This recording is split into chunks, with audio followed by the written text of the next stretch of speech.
Hello, everyone. Welcome back to episode 50 of our Coordinator Climb series here on Football Coach College Dynasty. And do not adjust your television.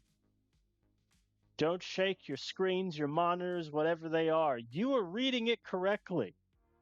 We at Utah are ranked number one in the nation, folks.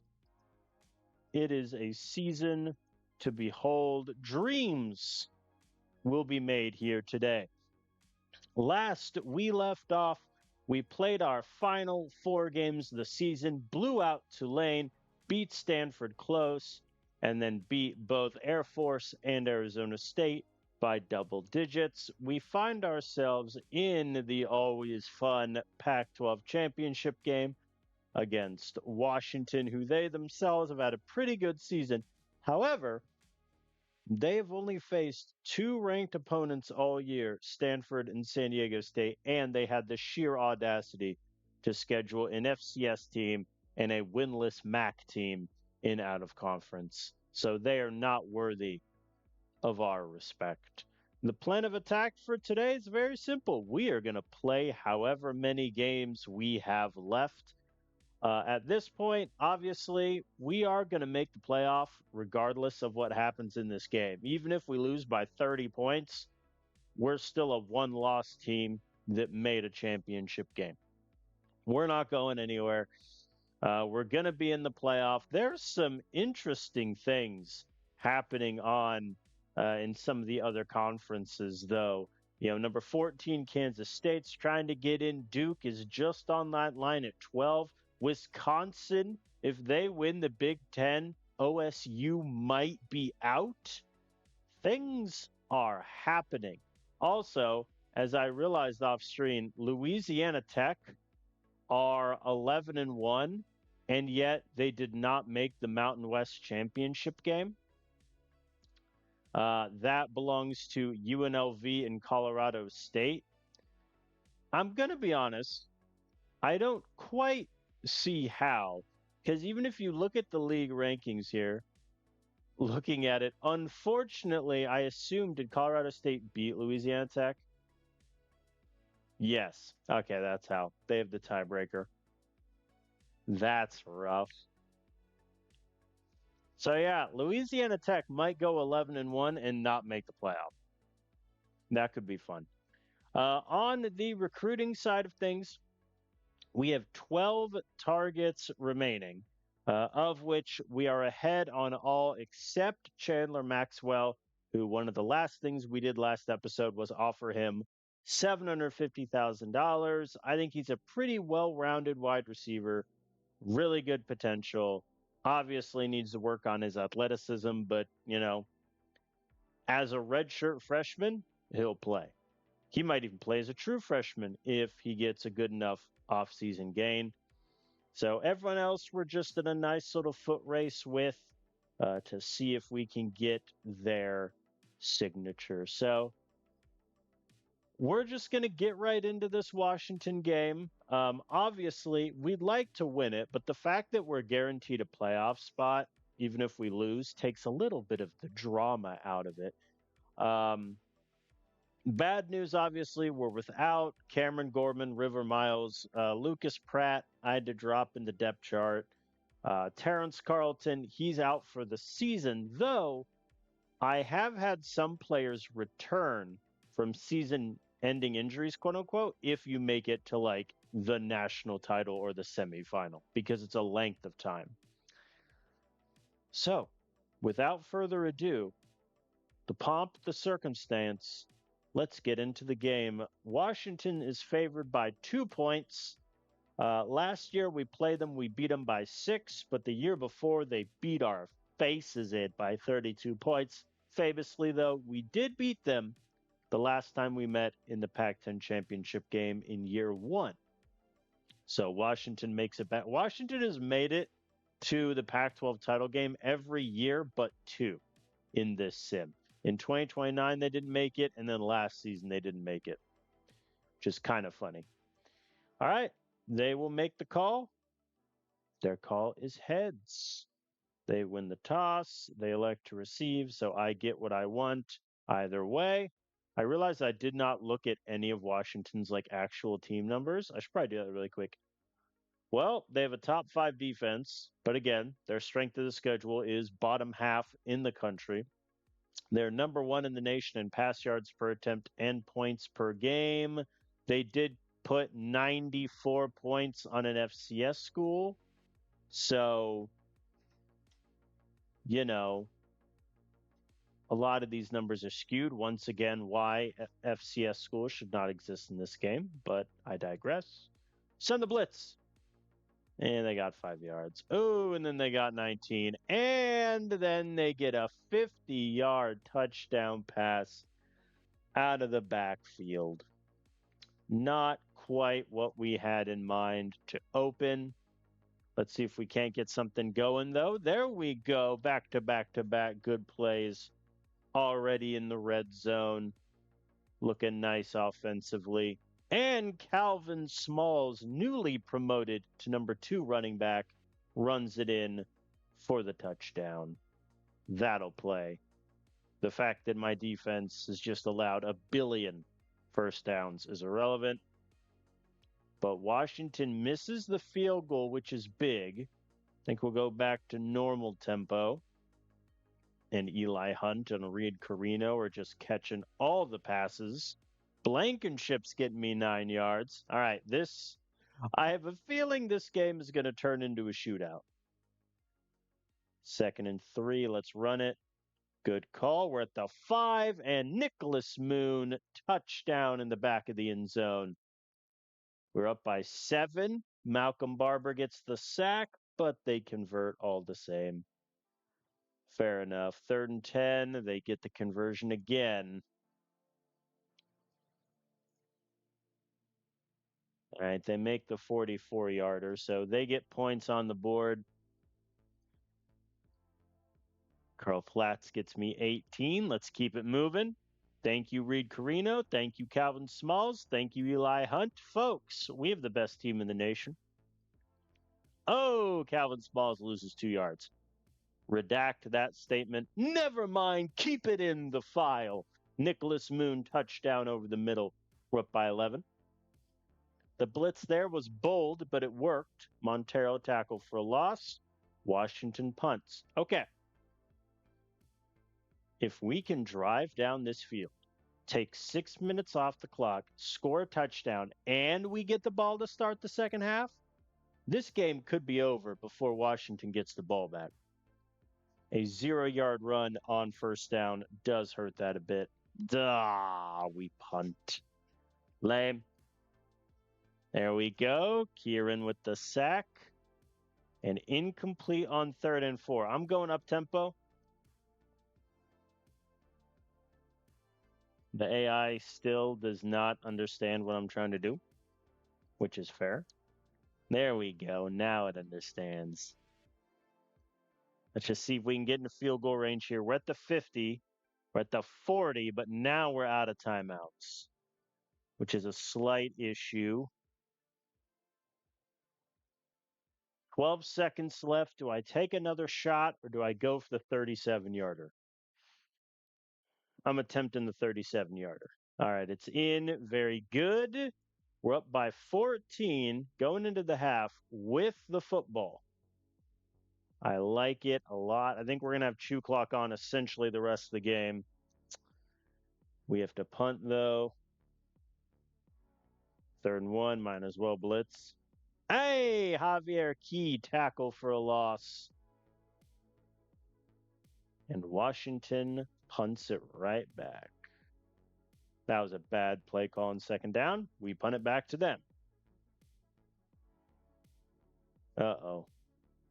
All right, there we go. 3rd and 3. Let's blitz.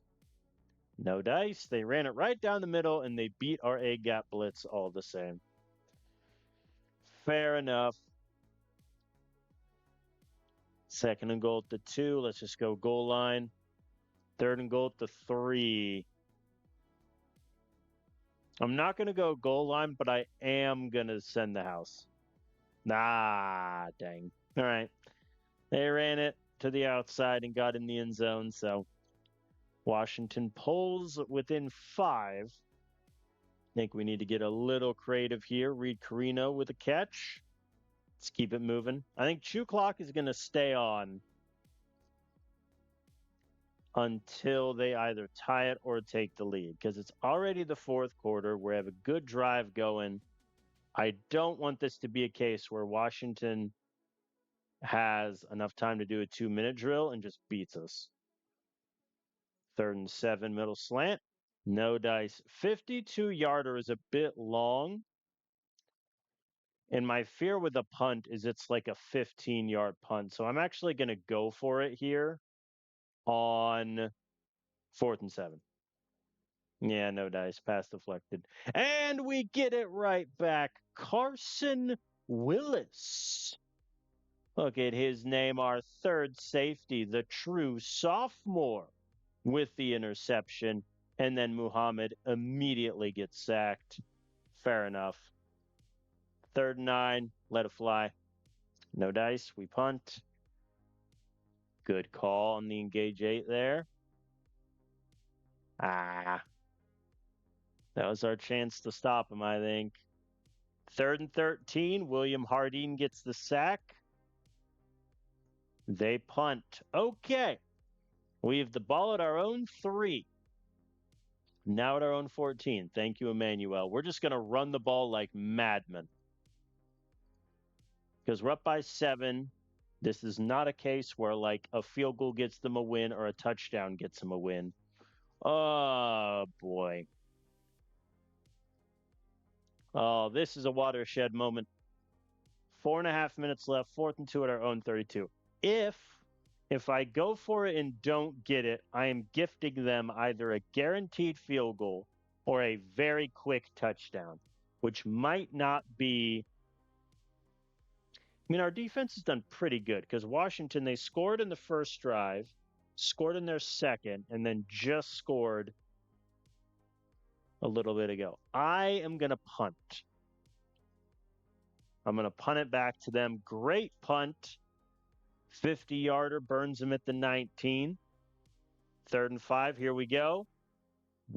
They ran it on. I'm not going to question it. 4th and 4. I am not going to blitz. I am, though, going to bring the safety down. And it's incomplete. Caden Martin with the deflection. Okay. They have all 3 timeouts, so we need a first down to win the game. And Emmanuel Morton gets it. Oh, I suppose my math is off slightly. I mean, I'm still going to run it on 3rd down. Yeah, I might as well kick a field goal. He missed it. That tracks. All right. Because punting there, it's going to be a guaranteed touchback, and then the net is like 3 yards. So they have 14 seconds, no timeouts. Incomplete. Incomplete. That's your ball game. We beat Washington. We are Pac-12 champions once again.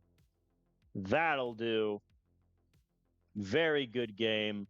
We win it 24-17. I think, honestly, the defining factor was simply that they had that interception and we were able to score off of it. Like, both sides missed a field goal. They also only had 3 tackles for loss and 1 sack. That's pretty good for our O-line, all things considered. Morton and Smalls, I mean, Morton did really well. Smalls, I wish he got like a couple less carries. That'd have been nice. But instead, he kind of got the watershed. Poor Pratt never even got a single carry. But we got the win. I think Muhammad did pretty well. Pair of touchdowns for Nicholas Moon. Very good performance. All right. Now we advance the week. Anything can happen in this playoff. Imagine being Louisiana Tech. You lose 1 game all season. What if they miss the playoffs? All right, so it's Utah's fourth conference championship. They'd won one before we arrived. This is our third. All right, here we go. We're just going to skip to the bracket. Hey, so Louisiana Tech is in at 11-1. Bama makes it in with 4 losses. That is disgusting. That's horrendous. Also, like 11-2 Liberty, not even ranked. Same with 10-2 FIU, 10-2 FAU, or 10-3 rather. 11-1 Sam Houston, not even ranked. Okay, I mean we get the bye, which is very, very useful to us. It's us, 12-1 A&M, 12-1 TCU, and 11-2 Ohio State. First round of the playoff, Washington faces Boston College. Louisiana Tech gets Notre Dame. Bama gets James Madison, and Penn State against Duke. That's fun. All right. Very good. Ooh, well, River Miles is done, which is a little rough. Part of me wants to rip the red shirt off of Travion Reynolds and put him in there, but I think I'll just give the run to Ty Mercer and see what he can do down the stretch. But losing River Miles there is rough. I mean that's a career-ending injury. Although actually 4 weeks, technically he could make it back for the national title game. All right, Cameron Gorman is back to full health, which is insanely clutch. I think he's going to go above Carino for that number 3 spot. So Victor Richardson is going to drop again. All right, recruiting. Looked like we had a lot of guys commit. Maddox Paul, we know we got. Same with Frank Welch and Alfredo Fox. So good to get some defensive reinforcements. Welch, I think, is definitely going to redshirt. And I think I'm just going to have to accept the fact that he's going to be a linebacker who's never going to be that fast, which isn't the end of the world. So that brings us down to 9 total targets. Wow. I mean, we're still behind on Chandler Maxwell. I'm a little annoyed that, again, and I bring this up every season, but I think it's important to bring up. If I'm 1,000 points ahead, like, that should be an automatic commit at this point. Randall, Colin, McCormick, Jace, they all should commit. And the fact that I still have to do pitches for them is a little annoying. All right, so let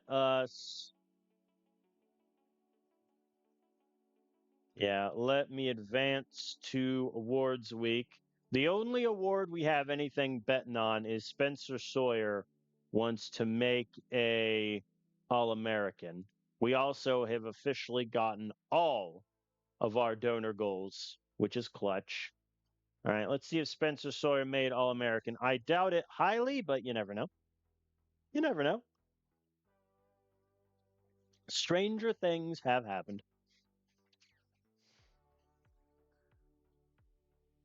We did have 4 All-Americans. Heisman, talk to me. Oh, Jonah Goldman, the JMU guy. Oh, Muhammad came in 3rd for the Heisman. It was the touchdowns. Because he had more yards than Baxter, admittedly on a lot more throws.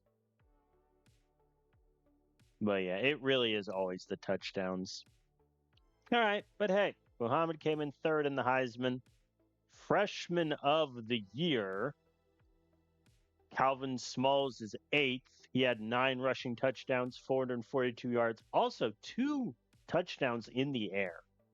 So I think Calvin Smalls and Rolando Shaw are going to be our 1-2 punch at running back for years to come. Coach of the year goes to yours truly. Pac-12 Coach of the Year also goes to us. Very good. All right, All Americans. One first team All American, and it's Jesus Wood with 19 pancakes, 0 sacks allowed. Very good. Second team All American on offense, Dustin Muhammad at quarterback, and Sean Webster, our kicker, for going 23 of 28 for field goals, but 45 of 45 for extra points. Now, if this player that made All-American is Spencer Sawyer, we're in business. If it's not, we're going to lose 10 integrity. It's not. It's our punter. They baited me. 44.8 yards for a punt is not very good. I'm a little annoyed he got that. I feel like he shouldn't have. But what can you do? All right. So all freshman team. Yeah, Smalls made first team all freshman. And Marino made it at safety with his 17 tackles and 1 pick. Very good. Let's look at the Pac 12. So, first team all conference on the offensive side, Jesus Wood. Josh Holbrook? Yeah, Josh Holbrook makes it, allowing 4 sacks. I don't know. That's a pretty high number of sacks. Webster makes it there. Caleb Simon makes it at linebacker, 40 tackles, 10 for a loss, pair of sacks. Kicker obviously makes it both. Muhammad makes it at QB. Nicholas Moon and Blankenship makes it at wide receiver. A little over 500 yards to the both of them, multiple touchdowns. Sawyer Quoke makes it at tight end, 330 yards, 3 touchdowns. Lockhart makes it, obviously. River Miles, who just had a career-ending injury, makes it. Defensively, Balderrama makes it. 11 tackles for loss, 4 sacks, 1 fumble. Hardeen, 40 tackles, 7 for loss, 2 sacks. Montero makes it, which is good. Happy for him in his senior year. 45 tackles, 5 for loss, and a pick. Spencer Sawyer does make all conference, but obviously nowhere near All-American ranks. So that is our rewards. One single commit, and it's Dylan McCormick, a speedy wide receiver that can barely catch and has no idea how to run a route. But that can all be taught. All right, we're officially ahead on Northwestern for Maxwell. However, I mean, the only reason we're ahead is my ace pitch beats their great one. So if he doesn't commit until the transfer portal, there's no hope there because I'll want to give my best pitches to the transfers. All right. Let us advance past week 1 of the postseason and see who we face in the second round. I hope I get Louisiana Tech. That's who I want. Worst case scenario is I have to face Washington again. Boston College beats Washington 31-21. Notre Dame beats Louisiana Tech. Bama upsets James Madison. Very close one. And Penn State beats Duke.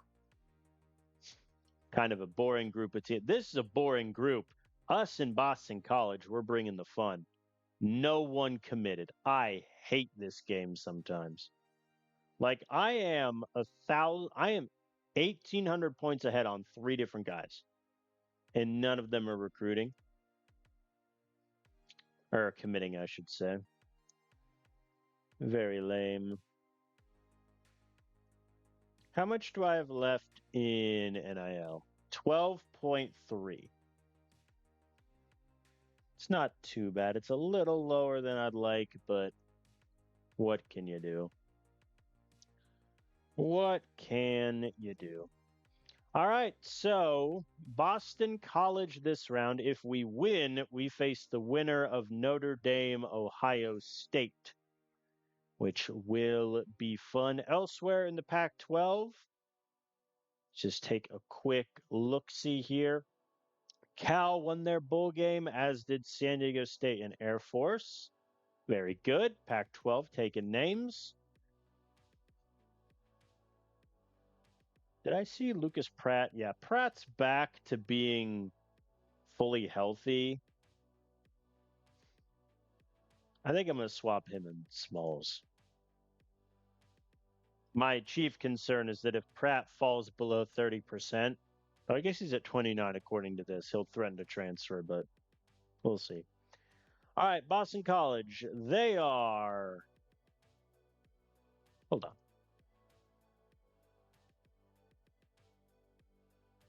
Yeah, that's fine. All right, Boston College, 12-1 in the ACC. Their only loss to number 2 Notre Dame. No shame in that. They just beat Washington in the first round by double digits. They have not. See, this is why, for those who watched my series where I played as Clemson for a bit in the ACC, in my opinion, is the easiest conference to dominate in this game. Not saying in real life, I'm saying in this game, because outside of Notre Dame, no one does well consistently.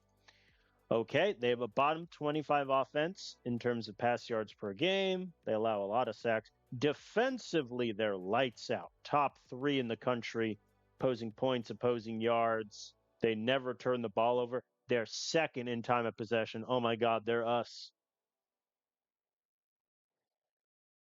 They're literally a carbon copy of like how my offense usually looks. Because they do chew clock a lot. They don't have a lot of drives. Stifling defense. This could be a fun little game we got here. What's the difference in talent? They're 87 offense, tied with us, but 83 in defense. We're favored by 7.5 points. It looks like randomly in 2034, before I got here, Boston College beat Utah by 14, but it's a new era. It's a new day, a new dawn, et cetera, et cetera. Let's see what we got here. Boston College wins the toss. They elect to receive. All right, so I guess we're not that carbon copy. Oh, and they get 13 yards, then 14. Very good. The blitz on 3rd and 5 did not work. Thought they'd try a cheeky run. They're getting us on the RPO, which is a problem. They're at the 10, and they are in on a designed QB run. Fair enough to them. Boston College strikes first. And Morton goes backwards on 3rd down. We got a punt. There we go. DeMar and Montero with the tackle for loss. Boston College punts also. Let's keep it moving. Conversion on 3rd down. Very good. Let's try levels. There we go. Bullet gets me to the 5. Blankenship over the middle. Tie ball game. All right. Boston College goes 3 and out. We like that. Lucas Pratt back from injury, running for his life. Wide receiver quick. Oh, people. The wide receiver quick is working. We can't be stopped. There we go. Smalls gets me to the 2. I'm just going to do goal line 4 times. There we go. Morton gets it in on the 2nd try. Oh, that's a good kick return from Reese Holmes. And Kieran forces and recovers the fumble as we have the ball back. Let's run it on 3rd and 2. And if I don't get it, I might go for it. I'm going to go for it. We're going to do hitches. And it works. Nicholas Moon over the middle. Very good. There we go. I'm going to run shoot clock for the last couple plays just to leave Boston College with not a lot of time. Slants?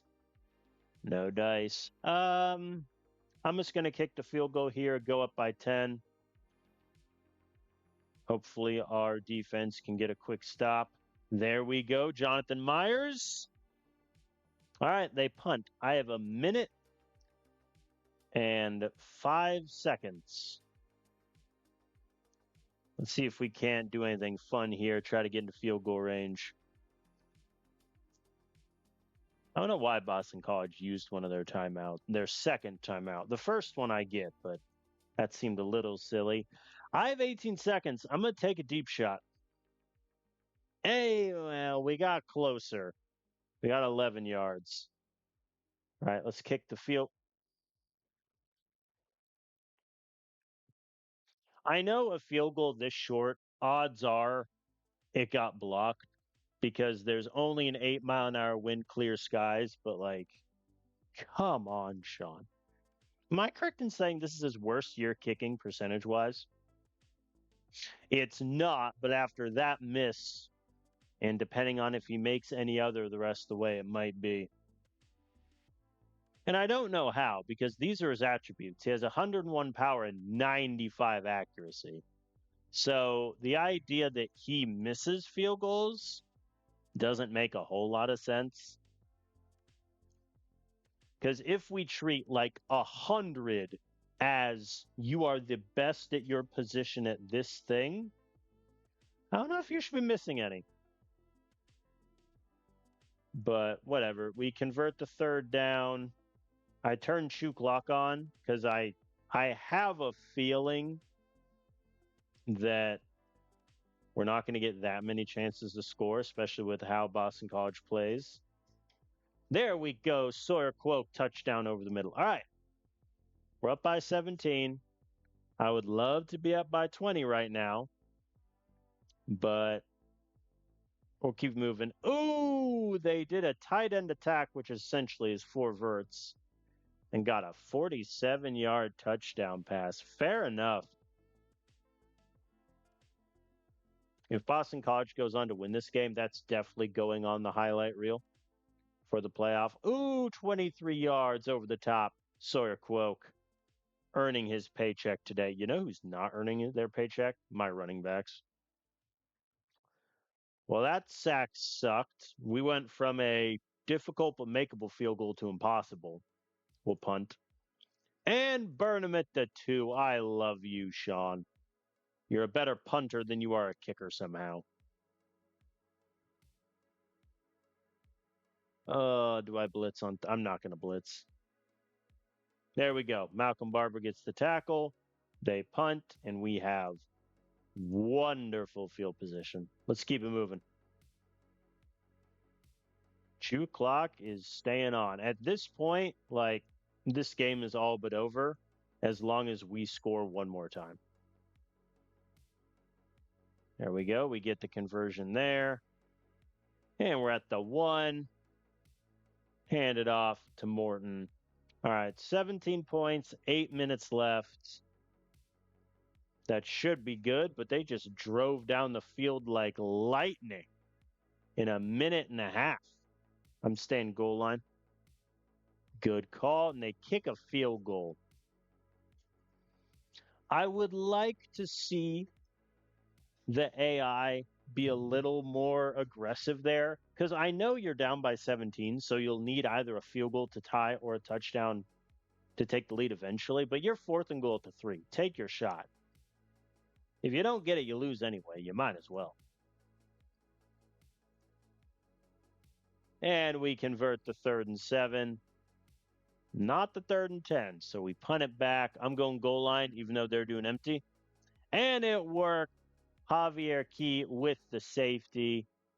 And we get the ball back. Now we can just run the clock, punt it back to them. And that's your ball game. I think that was a pretty even game. Unfortunately, though, my offense is just that much better than their defense. But even then, like Morton averaged 2 yards a carry. So they stopped our top running back. Their QB only had 2 incompletions the whole game. They seem to have a nice little QB. Yeah, 2nd team all ACC, good runner. How many yards did he have on the season? 843. That was really good. Only got 1 sack defensively, and it was literally right at the end for the safety. Webster missed his kick, which is frustrating, but that's a good win against a pretty good opponent. So I will take that and like it. And we are now on to the semifinal to face Ohio State. And Gorman is hurt again. Oh, brother. I mean, I want him out there still, but he's dropped down to 6. What's crazy is even with these injuries and missing so many games, he's still like very, very good. The touchdowns aren't there.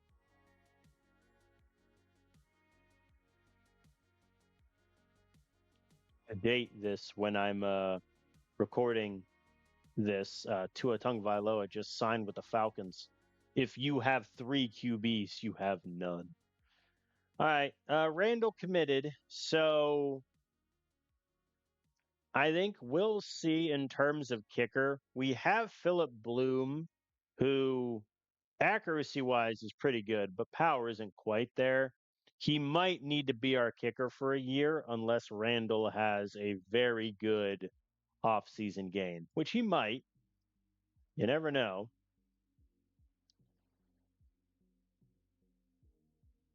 I don't really want to offer Schroeder more money, but ASU is catching us.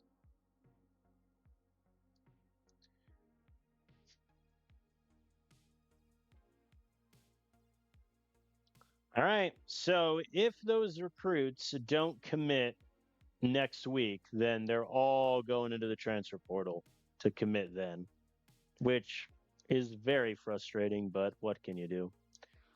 All right, we made it to the semifinal. Let's see what happened elsewhere. Ohio State beats Notre Dame by 3. Oh, dear God. Bama put 50 on TCU. Poor TCU.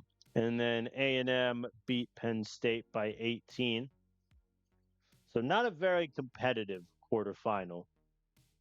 Only one game being decided by less than 16 points. All right, OSU, how you doing? 12-2. Oh my gosh, they lost to Iowa. 9-4 Iowa. Oh, that's rough. Poor Iowa. You beat OSU, Wisconsin, Northwestern the regular season. You do pretty okay down the stretch. What's your reward? Georgia. That's rough. And they lost to Michigan, who were 8-5. They beat FIU in a bowl game. I mean, honestly, like their resume, what's their strength of schedule? 27. Ours, 26. Need I say more? I probably should. All right. Wow. I mean, they're not that impressive. I mean, defensively, they're really good at opposing yards, specifically opposing rush yards, but against the pass, they're not that great. They force a lot of turnovers, but they also commit a lot. They allow a lot of sacks, bottom 30 in the country. They don't get many big plays. Their third down, fourth down conversion rates are bad. What are we? Number 1 in the nation. Third down conversion rate. Thank you. Thank you. We are also 130th in plays of 20 yards or more. We shall ignore this. All right. Let's get into it. No need to lollygag. We are favored by 6.5 points. OSU played us in year 2 when I was at Utah in the regular season, and they beat us 20-9. I believe. Let me refresh my memory on this game really quick. Yeah, this was the game where offensively we just didn't do anything. John Lane sucked. We didn't run it that much. And I had a Ron Patrick at quarterback. No disrespect to a Ron Patrick, who was my QB for the first 2 years at Utah, but he was not the gold standard. All right, let's rock and roll.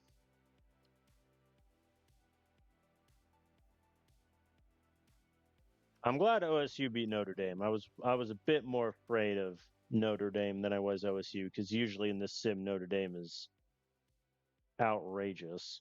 Blitz. Hey, Giovanni Montero gets a sack to open the game. OSU goes 3-and-out. Play action.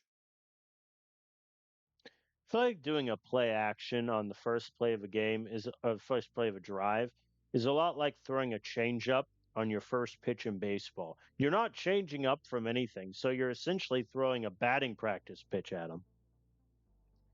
But hey, it got me 8 yards, so it worked. Ooh, Morton goes backwards. Oh boy. 4th-and-1 at the 22.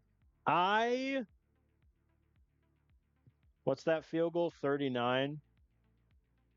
I'm going to kick the field goal. I think it's too early to be going for it. Odds are we get it. It's not guaranteed, but I'd rather get 3 points and have that. Caleb Simon with the sack, and then they get 12. Fair enough. Nah, they got it. Man, we stopped them on first down. Then they destroy us on second down. And Javier Key tackle for a loss. There on third down. We punt it right back, though. Nothing doing. 3rd-and-1. I don't care that you're in trips. See? All right, tie ball game. I'm taking Chew Clock off. I think this feels like a game where I want my offense to have many drives as possible. All right, 1st-and-goal at the 8. Cameron Gorman with the touchdown. What's his injury right now? Head injury. Despite a potential concussion, catches a touchdown here for us. And an interception, Spencer Sawyer. If he did that in the regular season, would he have made All-American? That is the question. I should not have done an RPO there, but it gets us 4th-and-1. I am going to go for this one because the field goal is a 50-yarder. No dice. Morton got blown up. All right. Defense gets a stop. That's why I'm a little more confident going for it there. But it's still, we only have a 7-point lead. Good pass there. Let's run the ball a bit. Okay, Calvin Smalls, 43-yard run. That'll play. I'm going to pass it on 3rd-and-5. And it works. They did engage 8. 3rd-and-goal at the 5. Oh, go home, OSU. You're drunk. All right, very good. Defense gets a quick stop. We have 2 minutes, 20 seconds. The AI just burned my timeouts because I forgot to manually put it on up tempo. That's my fault. I think a lot of times in this game with clock management, it's just saving the AI from itself. All right, we get the 3rd-and-2 conversion there. 3rd-and-7, let's pass it. No dice. We will kick a field goal. That does give OSU a little bit of time. I'm not doing cover 4 quarters on 3rd-and-9. Yeah, they ran it. Imagine. Okay. Good news. Our defense is playing spectacularly. They're only getting less than 2 yards a rush, 4.3 a pass. Already got a pick. Bad news is I think our offense, which this may seem weird despite having 20 points, but we went 3-and-out. We just settled for a chip shot field goal. I think now I'm going to turn Chew Clock on. 3rd-and-1. Just going to run it. Thank you, Emmanuel. Nicholas Moon over the middle for 27. What if we just blow out Ohio State? Have we considered that as a possibility? 24-yard touchdown to Sawyer Quoke. Start the buses. Pack it up. Pack it up. OSU punts. Pack it up. My backups might come in a playoff semifinal game. What a time to be alive. Let's run it on 3rd-and-2. No dice. I'm going to kick a field goal here. That puts us up by 27. That means they need 4 touchdowns to get a lead on us, and they punt immediately. Y'all, I can't believe I'm saying this, but the backups are now in against Ohio State in the semifinal of the playoff. I cannot believe I'm saying that, but it is, in fact, a true statement. Let's keep it moving. Oh, boy. Ohio State, what happened? We'll kick another field goal there. Go up by 30. OSU punts again. Immense credit must be given to our defense, who have held OSU to 3 points all game. Looks like they're going to get something. Never mind. They gave up. Folks, they gave up. What a what a boring game. We won 33-3. They scored their 3 points because we gave them magnificent field position. They got 20 yards, kicked a field goal, and then that was that. Then it was pick, punt, and a half, punt, end of game. What a boring game that is, huh? Muhammad, 28-31, 286 yards, 3 touchdowns to his name. Pratt did really good, so did Smalls. Morton was not good in the slightest. To be fair, what was Smalls' carry? Is it going to be on here? No. I forget what job it is, but Smalls had like a 45-yard carry, which means in reality, he was like 5 carries for 7 yards before that. Nicholas Moon had 120 yards. Gorman, Carino, and Quoke all had touchdowns. Webster was perfect on kicks, which is huge because he's been a little shaky. But hey, we are going to the title game for the 2nd year in a row. Let's go. Ooh, that's a problem. See, what I said previously is held true. River Miles, despite being out for the season, is back because there's been a lengthy amount of time. All right. Yeah, let's do this first.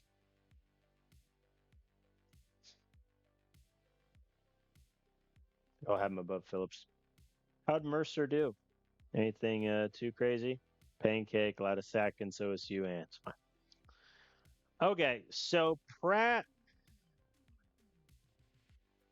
is now effectively worse than Marcos Hale. However, I think an injured Pratt might still be better. And it's the last game of the season, so the fact that it's a major injury is essentially irrelevant to me. I think I'm going to drop him down to 3rd, but I'm going to keep him in our ranks. I just don't want Marcos Hale to be carrying the ball. It really is that simple. All right, and then the other one was Taylor Bryant, who was our 6th D lineman. He is essentially done. So he's just going to go to inactive. Edwin Pike is going to be our 6th D lineman down in this title game.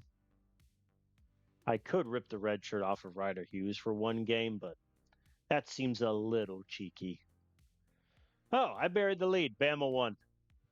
They beat A&M 49-28. That's disappointing because for all who watched last season, A&M is who beat us in the title game last year. I was hoping for a rematch, but no dice. Bama is averaging like 45 points a game in the playoff. I'm scared. We're averaging exactly 33, to be fair. All right, who all committed? 2. Goodness gracious. All right, Devin Bird commits. Really good running back prospect. good catching ability, A minus potential. Really happy with him. However, that means that all 5 of these recruits are not going to commit until the end of the transfer portal, which is annoying. I get why it exists in this game. I just wish it didn't. But here we are.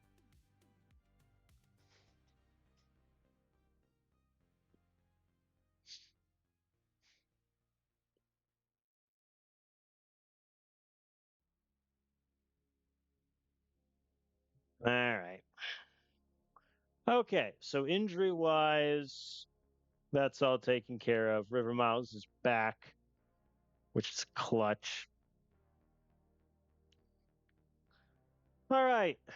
Well, we beat Boston College, one of the best teams in the ACC. We just beat OSU, one of the best teams in Big Ten. And now we face Bama, who, whether they should be in the playoff is up for debate. I don't think they should be personally because they have 2 good wins. Georgia, who finished 9-4, a good win.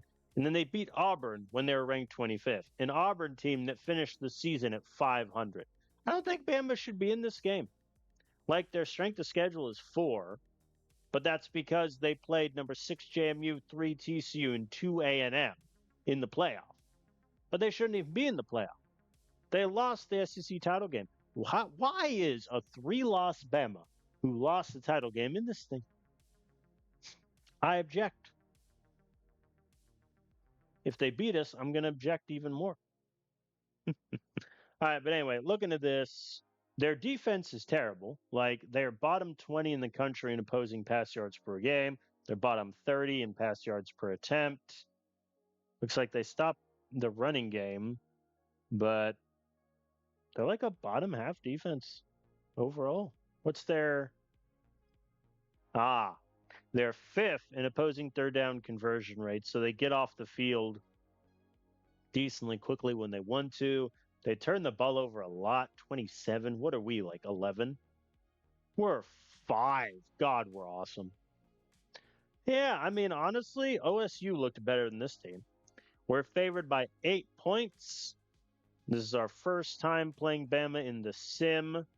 This is Bama's first title appearance since 2039. We obviously made it last year and lost. All right, here we go, everybody. Championship game against Alabama. 15-0 Utah, 12-4 Alabama on the other side. They've won the toss, elected to receive, and they get 5 yards against our blitz to open. And then they get a 40-yard pass off of a stick play. Fair enough. Can't really be mad at that, can I? All right, they have to settle for a field goal. Nothing too shabby. Yeah, the play action was a bad idea. And we go 3 and out. All right. They beat our blitz on 3rd and 3. They beat our blitz again, and they beat our blitz again. Okay. I have learned a few things from the first 8 minutes of this game. It's called Our Blitz is Not Working. Oh! He's not going to make a 54-yarder. I'm going to punt and hope Webster burns him. He burns him at the 3. Let's go. And they get a... Wow, they passed it from their own goal line. Fair enough. All right, good sack. They punt. We have pretty good field position. Let's take advantage. Incomplete on 3rd and 5. I agree. I'm going to go for it. We're going to try middle slant. And it worked. Gorman gets me the 9 despite his concussion. And Dustin got sacked. Not great. Cross flood works. Thank you, Eli. We're in the red zone. I think we need a touchdown. And we get one. Calvin Smalls runs it in. We cut the lead to 3. Massive. They convert on 3rd and 4. All right, 3rd and 10. Come on, guys. We need to stop. We do not get it. And they get a touchdown. Oh, boy. I think the bad version of our defense has arrived. We have not seen that a lot this year. Sacked again. 4th and 7. I'll punt. See if we can get a sack. Nope. 3rd and 2. They get it again. Man. Oh, 39-yard pass off the slants. Well, they are 6 of 8 on 3rd down, which I don't think I have to be the one to tell you is not good. Muhammad just got sacked again. That brings him up to 3. There we go. 3rd and goal at the 1. Thank you, Morton. And Blankenship fumbles. Bama recovers. They could get a field goal here if we're not careful. And they do. Wow. All right. Well, we're down by 19. So this has escalated very quickly. I'm going up tempo for this drive that ended after 2 incompletions and a sack. Unbelievable. We're just cursed in the title game. There we go. Lucas Pratt, 43 yards. That helps. And then he runs it in for the touchdown. All right, we cut it to 12. Going for 2 there doesn't make a whole lot of sense. 12 versus 11 is nothing. But if we get another touchdown, then we go for 2. Because then if I can get 8 points, the lead is 4. Then if they get a field goal, it's still a 7-point game. That is my thinking. May it succeed. 3rd and 6. Let's pass. Incomplete. All right. This is one of the bigger field goals of Webster's career. He makes it. 9-point game is still obviously a 2-possession game, but now we take the lead with a touchdown and a field goal. Clutch sack from Caden Martin. They got the first. All right, the Engage 8 clearly needs to die. Yeah, they got a touchdown. They missed another extra point. All right, yeah, field goals officially no longer help us unless it's just like a 4th and 9 insane situation. All right, Smalls gets me the first. Am I going to bench Emmanuel Morton? Genuinely, I am. I'm going to keep him as my 3rd down guy, but I'm moving him to 3rd on the list. Like, I can't watch this man fail anymore. As Smalls goes backwards. Yeah, the running game just is not helping us here. Well, yeah, we'll take the points. 12-point game. If defense can get a stop here, I would greatly appreciate it. 40-yard QB run, and I think, yeah, that'll do it. 19-point game. Yeah, our defense, unfortunately, they just eviscerated our blitz every chance they got. I think, unfortunately, the game was a shootout, but we just stumbled too much early. All right, we get the touchdown. Let's think. 13-point game. I mean, I might as well go for 2. Like, at this point, it's about getting as many points I can get. Cool. All right, 11-point game. 3rd and 9. Come on, guys. All right, they punt. We have life. 11 minutes left. The sweep works. There we go. Morton gets us the first. Carino gets us into the red zone. Don't look now, everybody. We're not going quietly into that good night. 3rd and goal at the 9. And a touchdown. Reed Carino in the back of the end zone. We're going for 2. Again. And we get it. 3-point game, and they return it. 45 yards. Fair enough. And it's a fumble. Damarian Montero in his last game as a member of the Utah football program recovers the fumble. Folks, don't look now. We are on the precipice of madness. 3rd and 4. I'm going to pass. I don't trust our run game enough to get me like 3 yards and then make the 4th down easy. There we go. Blankenship gets me 5. Morton gets me to the 10. Let's keep it moving. And Carino, touchdown off the slant. Extra point is good. Look at this. Look at this. Bama at peak of power had a 97.5% chance of winning this ball game. And now we have taken the lead, have scored 23 points unanswered in this here 4th quarter. Defense, let's keep it moving. 3rd and 9. Imagine a 3 and out. Yeah, they got it. 12 yards off the curl. 3rd and 7. They get 20. 3rd and 10 again, and they get it. 3rd and 6. They fail. 4th and 3. They're in the pistol. I'm going to assume they're going to pass it. So I'm not going to bring the safety down. Here we go. Biggest play of the game. Oh, they got it. They ran it. They did a read option. Fair enough. 2nd and goal at the 6, and they get the touchdown. All right. We're down by 3. 1 minute, 9 seconds, all timeouts. Let's keep it going. There we go. Good call on the slants. We're down to 1 timeout now. Incomplete on 2nd down is bad. Incomplete on 3rd down is worse. All right, 4th and 4. What do I like?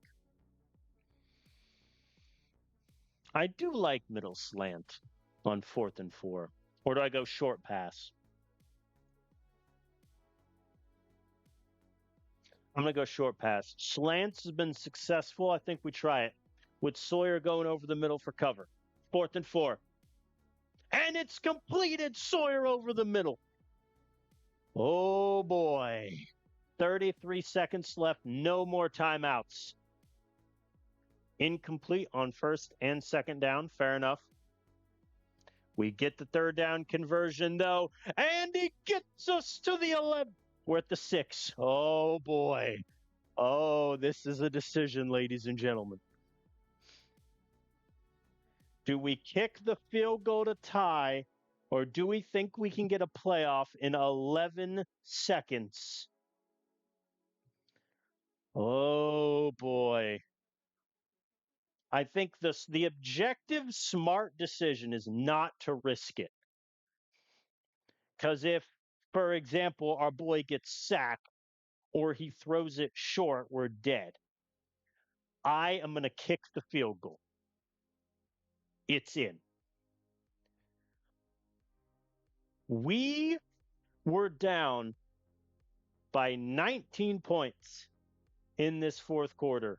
We have come back twice to force overtime. We had a 99.9% chance of winning here. I don't quite know how that happened. I guess the AI was like, hey, you should have ran a play. Maybe I should have, but that was then. This is now. We're going to overtime in the title game. Tails, we will start on defense. Same logic with cricket. Let the other team bat first. Then you know what number you're chasing. All right, and 2 plays in a row. They're already at the 4. Okay, we need a touchdown. They missed the extra point again. Y'all, he's missed 3 of them. Goodness gracious.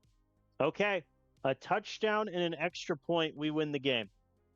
We're going to open with hitches. It gets me to the 11. We're going to run it once. And Smalls runs it in. 11 yards, touchdown. Here we go. an extra point to decide the title.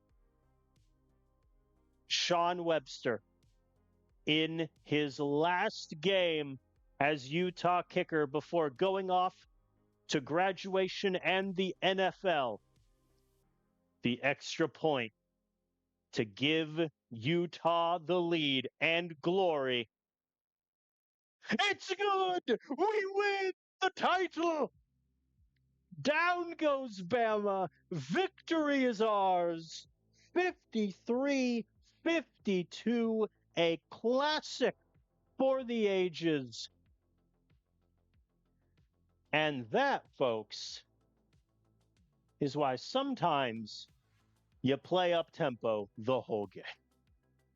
Muhammad passed it 68 times, 51 completions, 432 yards, 3 touchdowns. Insane performance. Carino, 100 yards, 2 touchdowns. We had a fumble. They had a fumble. Man, oh man. Webster was perfect on kicks, though. They missed 3 extra points.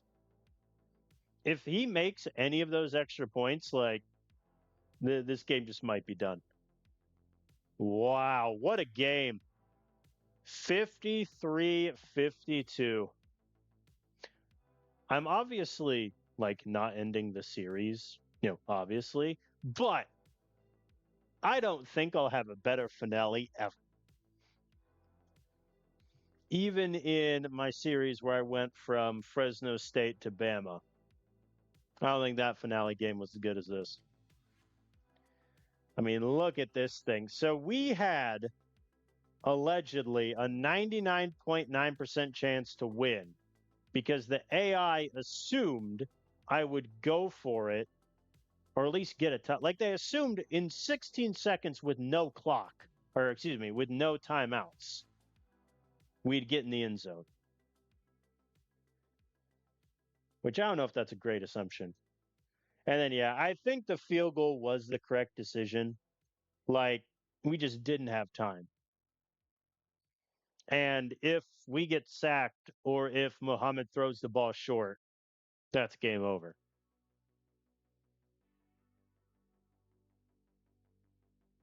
The total yards in this game, 1,200 yards total.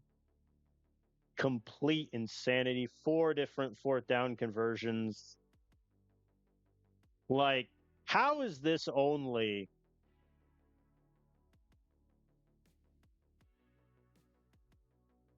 Thought that would tell me, like, where it ranks classically. I'll figure that out. But hey, we're champions. Drink to that. Have a nice water break. First national championship of the series, and it comes at Utah. Oh, yeah, there we go. It is a... how do I look for this? Leaderboards? Aha, Certified Classics. It is number 10 on the list. 135,000. The Bama Maryland final from year one, I don't think will ever be topped simply because there were 2 scores in the last, like, 30 seconds, essentially. I don't think by definition anything will top of that. I remember at the time commenting that Maryland should have gone for it here on 4th and goal at the 3.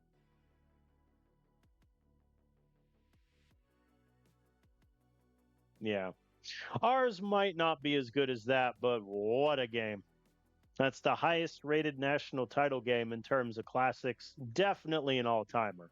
I mean, if that plays out in real life, 3 lead changes, 2 ties, made it to overtime. We stormed back with a vengeance in the 4th quarter. Like, everyone's getting a statue. Without question. 16-0. We did it. Undefeated season.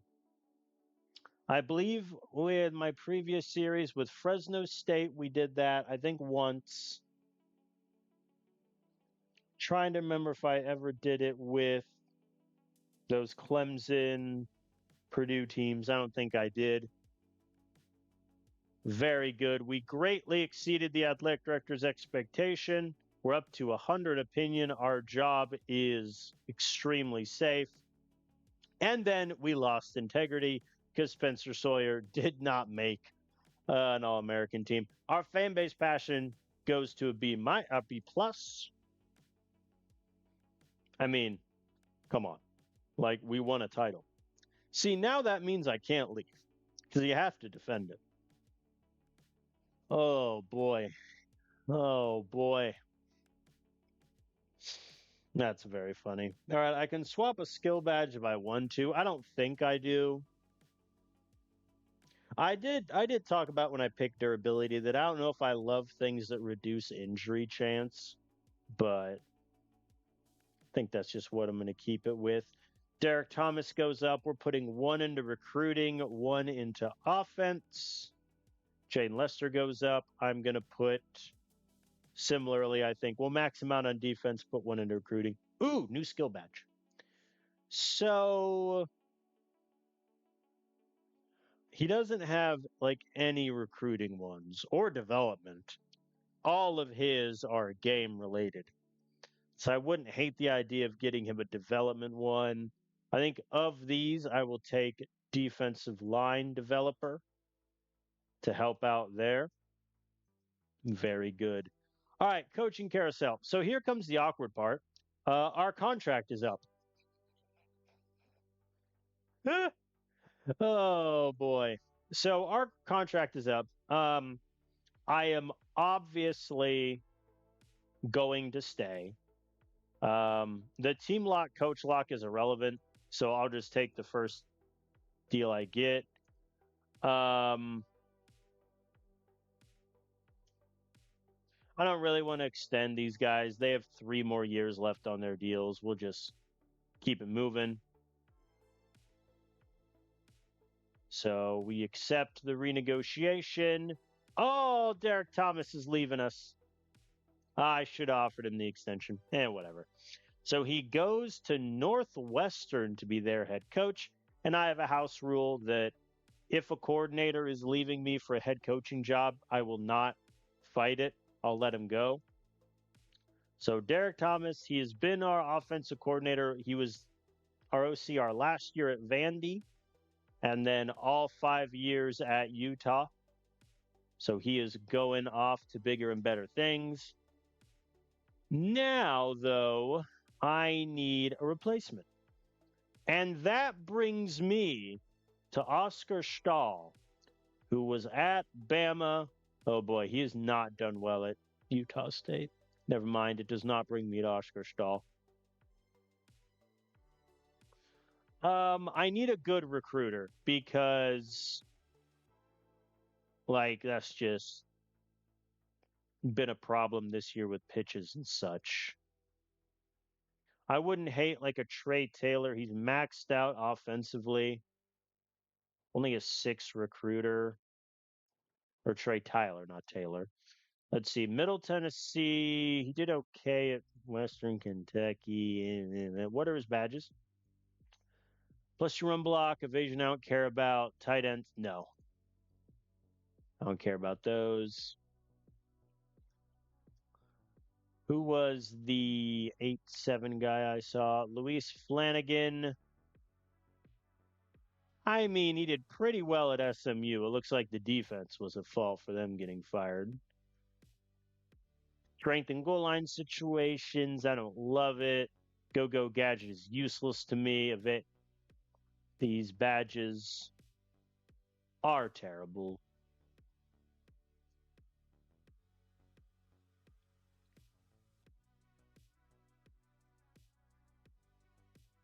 Gage Watson, I mean, listen, his Wyoming team was just winless.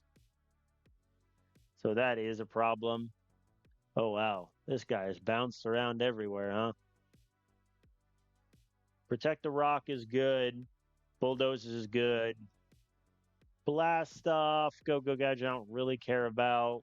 Receiver fundamentals is okay. I think Raphael Sims, a good backup option.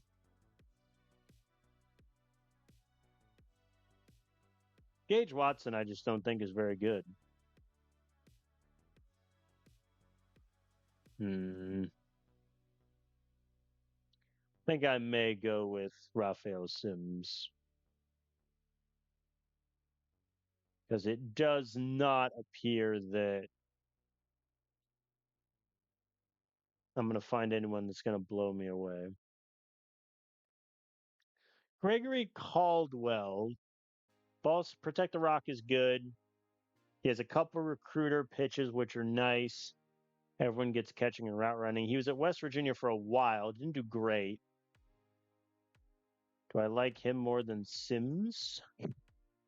I wish there was a comparison tool. That'd be nice. So Sims and Caldwell. 10-2-7-5, 7-2-2-8.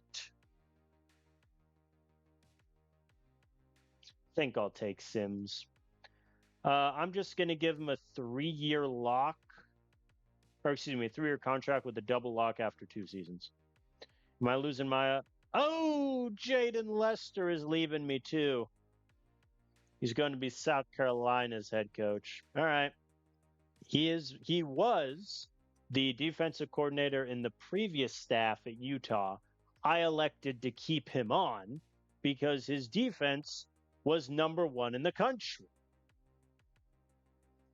Duh. And so he goes off to South Carolina.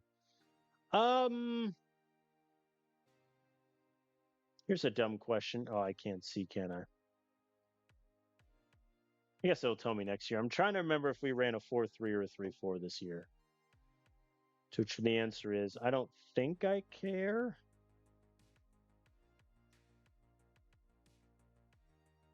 I mean, yep, he'll do.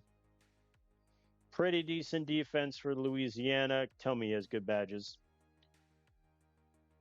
Roughing the passer, I don't know. Set the tone is fine. Speed kills is fine. Pass coverage recruiter is good. Big hitter is good. Block shedding on blitzes. Yep, Octavio Wells. That's our guy. Oh, no, now I have to find him again. Octavio. Am I blind? There he is. Him, I would like 4-year double lock because I like him more than our OC, I think, on balance. So, yeah, now both of us are 3-4 on defense. I'm perfectly aligned with my new coordinators, Sims and Wells. Get him in the building. So Jaden Lester is going off to be the head coach at South Carolina. Derek Thomas off to Northwestern.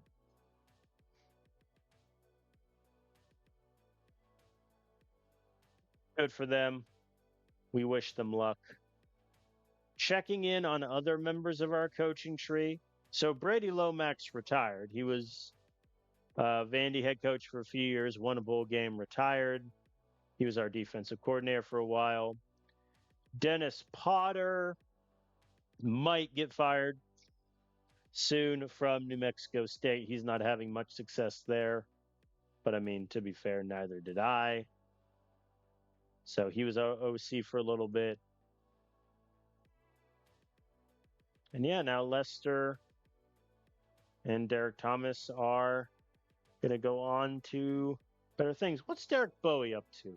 He was our offensive coordinator for like a couple years, and he just was not very good.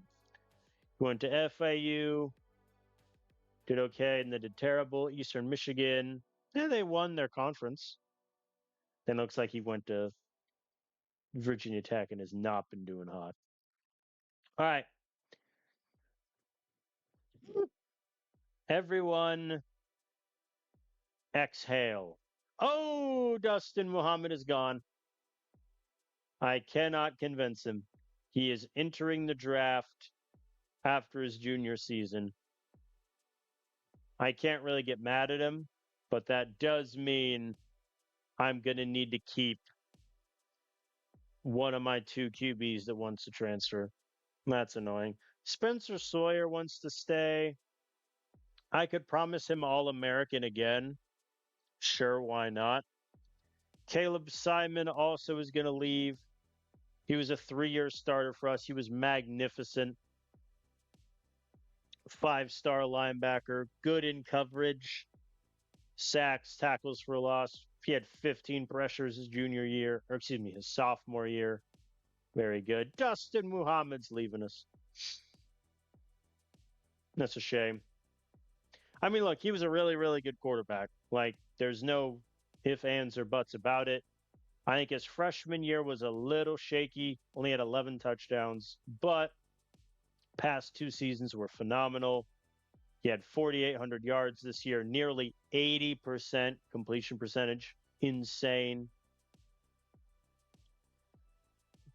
Very, very happy with him. He has multiple records, all time single season completions, pass completion percentage, and single game with 51. Very, very, very happy with Dustin Muhammad. Definitely getting a statue. That does mean we need a quarterback next year, but it's fine. All right, let's talk graduation. And then we'll do players transferring, and then that will be where I stop this episode. Quarterback, nobody's graduating. Running back, Emmanuel Morton. I think Morton had a good junior year and a bad senior year. Thing is how I'd put it. Relative to expectation. 7 touchdowns, a year ain't bad, but his yards per carry dropped from a 5.3 to a 3.8. And to be clear, I benched him in the title game. And after I benched him, we had that magnificent comeback. So make of that what you will. He didn't have any good game in the playoff, really. Pretty disappointing. He never had a multiple touchdown game. So I think he will be missed, but overall, fairly disappointing. Wide receiver. All right. Get the statue ready. Eli Hunt. Annoyingly, Wisconsin played him 7 games his freshman year, only threw it to him twice. So that burned a year of his eligibility. Maybe he declares for the draft. I don't know, but still annoying. I wish there was a check in there for the AI that they would stop them from doing that. But nonetheless, 1,700 yards with us over 3 years. Never a huge touchdown guy. He had 5 his junior year, only 1 this past year. He was our return man this past season. Didn't do that particularly great, unfortunately, but overall, really, really good receiver, especially this year. I mean, the man had 4 receptions for 100 yards against Tulane, 7 for 78 against Washington. Very good from him. He will be missed. Nicholas Moon was a fun little get. Redshirted him, and then he didn't really play for the first 2 years, kind of as a backup, 5th, 6th starter. Then came into his own. 6 touchdowns this year, 87% catch percentage is nice. Very good. And also, if you look at him as a recruit, 69 overall B minus. His potential went up a bunch, and then it kind of came down to earth. But came a really good wide receiver for us. Almost 2,000 yards on his career. So happy with him. Multiple touchdowns against Washington in the Pac-12 title game. 120 yards against OSU. Touchdown in the national championship. Love him. Christian Bullock is one of those examples of the AI recruited him. This was not me. And he just never really played until his senior year, where his overall got high enough I played him. He had 590 yards, no touchdowns. Just your classic, depth guy, nothing too crazy. Has 1 really great year. Sawyer Quoke, amazing tight end. Wanted to be a star, and I think he was one, especially his junior, senior years. Over 400 yards each year, 5 touchdowns this past year, including 2 touchdowns in the playoffs. Very, very happy with him. Probably the best tight end we'll ever have, just objectively speaking. And, in the air raid, the tight end doesn't really play, but it is good to have one. Okay. This is going to hurt. Our top 6 offensive linemen are all graduating. We must start with Jesus, the second coming. Was a backup for 2 years, didn't do well. Thrust into the spotlight this year. 21 pancakes, 0 sacks. First team All American. Pac 12 O lineman of the year. That'll play. Jamie Lockhart was a transfer from Nebraska. Second team and first team All Conference. Little bit of sack problems, but 2017 pancakes. Very, very happy with that transfer. Another transfer, Joshua Holbrook from Bama. Very good, 22 pancakes. Did have 4 sacks. Also, a couple injuries. That's not nothing. Did get a pancake against his former team in the title game. That'll do. That'll do nicely. River Miles, who threatened to transfer, it felt like every year. We paid him to stay, and he made second team All Conference 2 years in a row. Did unfortunately have those injury issues this season, but very solid O lineman. Think we had to pay him a bit to keep him, but worthwhile expenditure. Austin Phillips didn't really play until his junior year, but did pretty good this year. More of the same.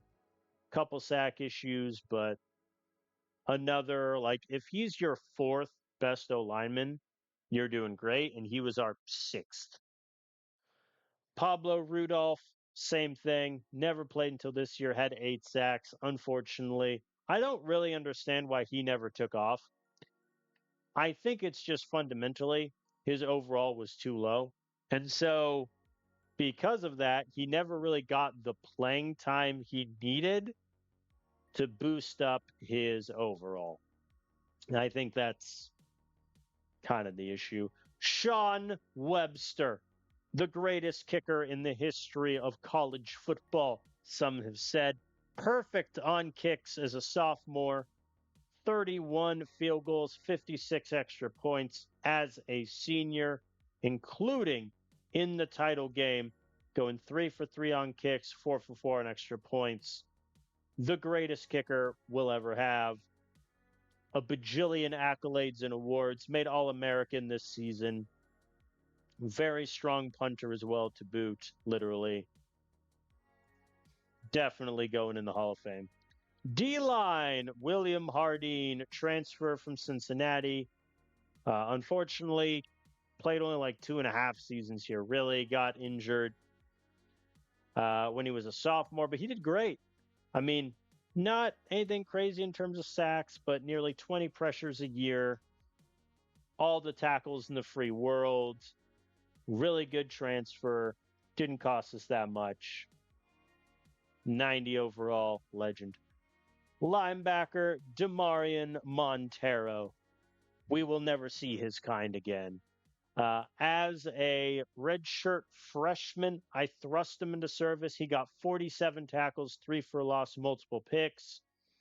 Very good in coverage. 56% allowed, 60 tackles, 7 for a loss this past season, including a forced fumble in the championship game against Bama. One of the best players I think we'll have, period, end of story. Shame we're going to lose him.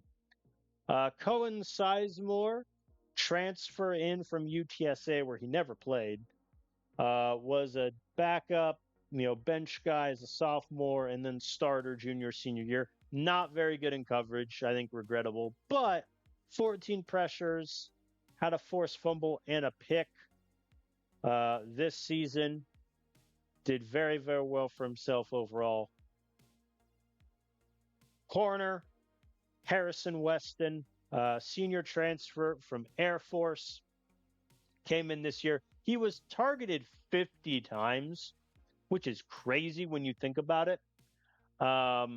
Did give up 60% completion, which I think is a little much, especially for how his attributes are. Like, he has mid-90s in man coverage. He has 88 speed. He should not be giving up that many catches, but that is what it is. Safety, goose egg, not losing anybody. I think obviously the big position getting hit is offensive line. I'm losing my top six guys, you know, nearly 10 all Pac 12 awards amongst them. Jesus was an All American. Take that sentence out of context. I'll get put on a sort of list. And now Dustin Muhammad and Caleb Simon both going for the draft. Oh, that hurts. We salute the men and we advance the week to the players transferring out of here. And this could be ugly. There could be like 15 names on this list because we had a lot of JUCO guys redshirting also. But we will see. Yes, yes, the frame drops that always happen with this screen. You get used to it.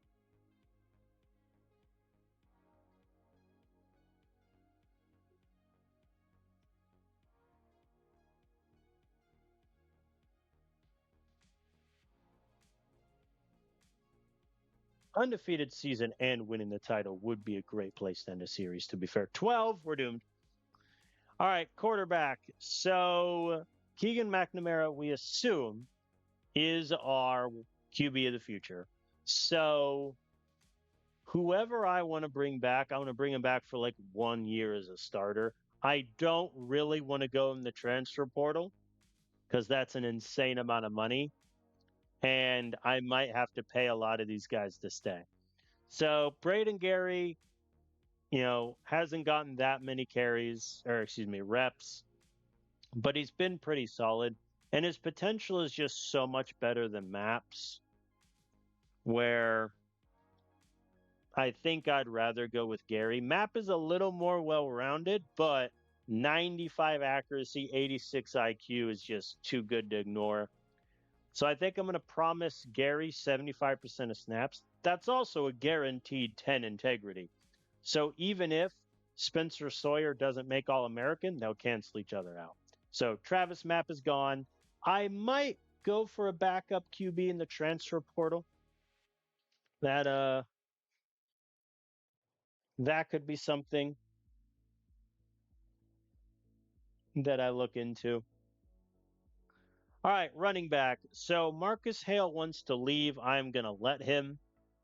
There's no real spot for him in my plan because Lucas Pratt probably going to be our number one back next year. Calvin Smalls had a great freshman season. Rolando Shaw has been paid $2.5 million.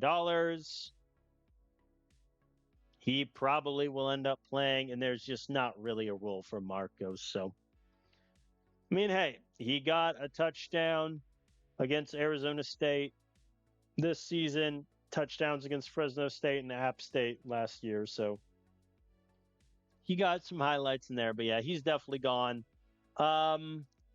If I just cut Cade Pitts, 1, 2, 3, 4. No.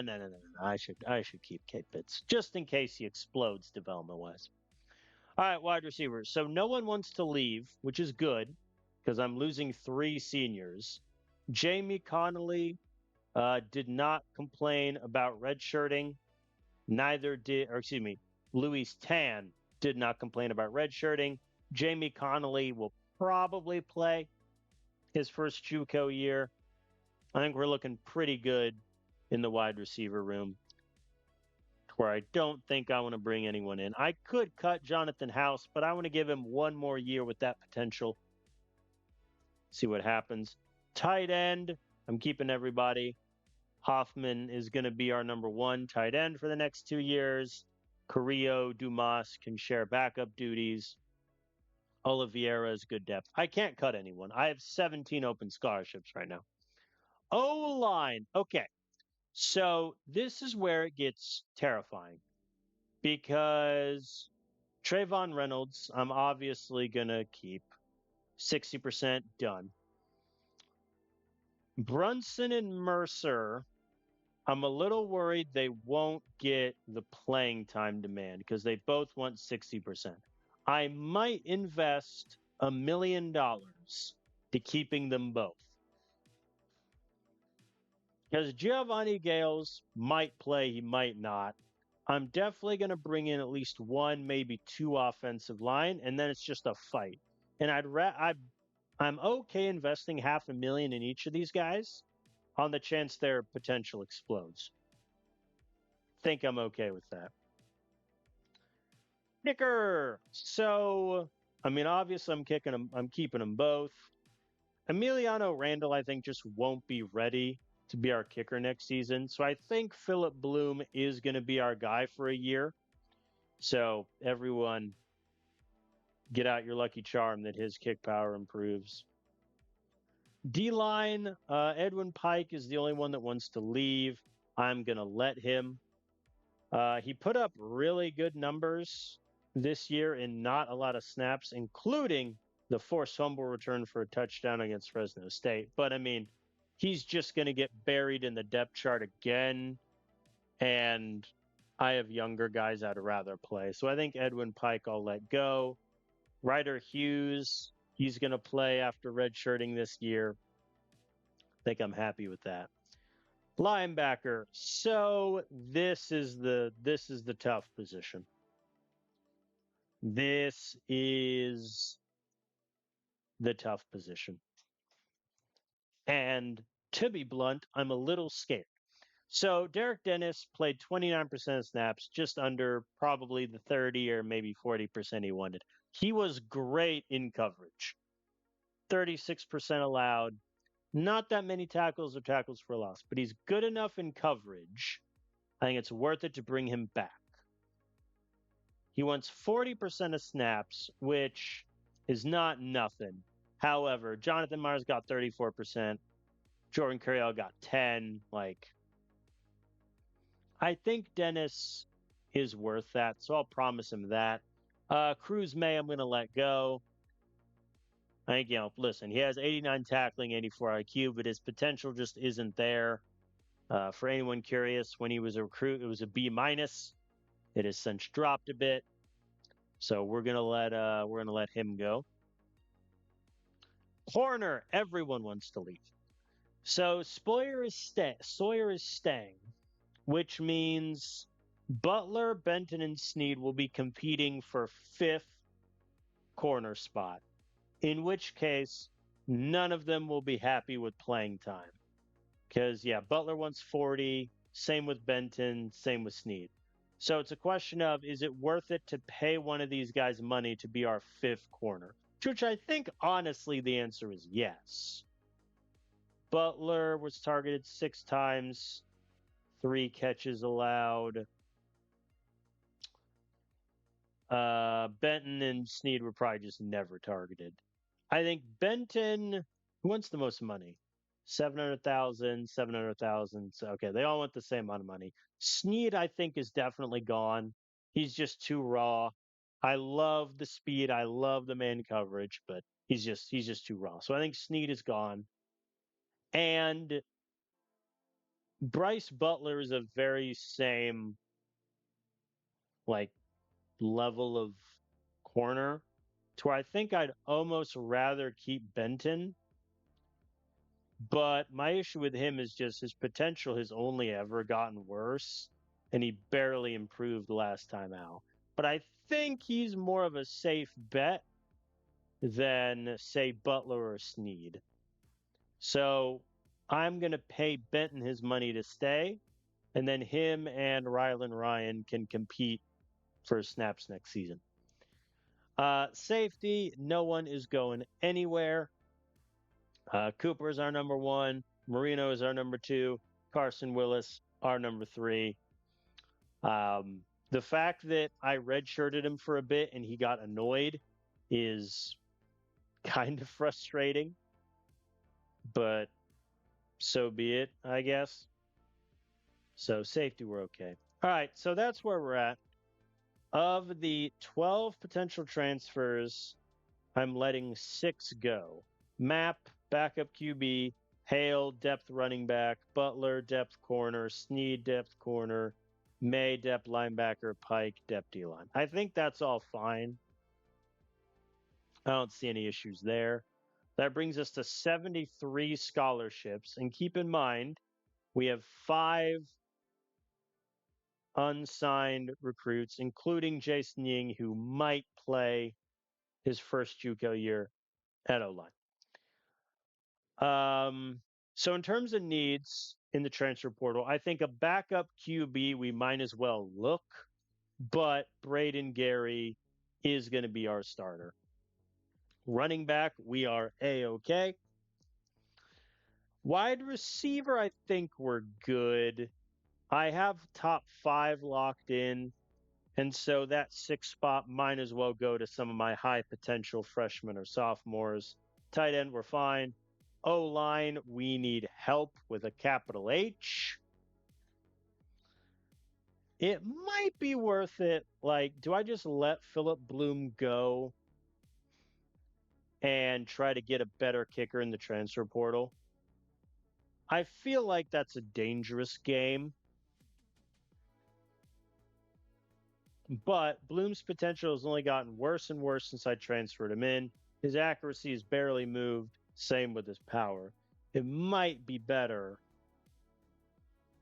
to look in the transfer portal. I guess, to be fair, I don't even need to cut him to do that. Yeah. So I think I'll look in the transfer portal for a kicker. Defensive line.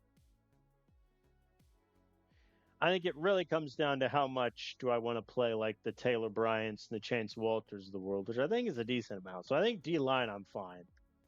Linebacker, I'd like to bring in someone because Curiel didn't play much last season. And then Frank Welsh and Harvey Waller may both.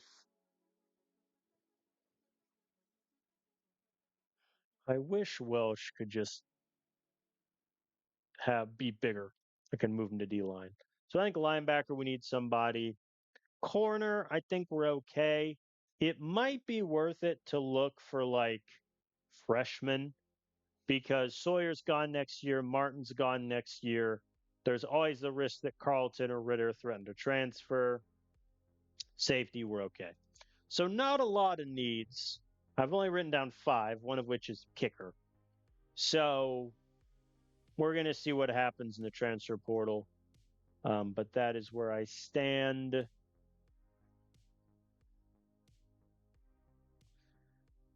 I don't think it's worth it to pay like Butler or Sneed because like they're not going to play and we're going to have to do the dance all over again. Nah. All right, let's advance.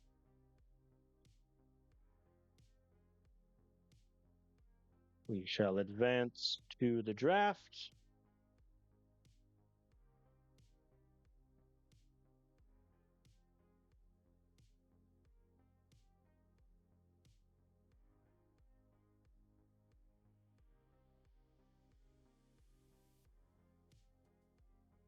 Do.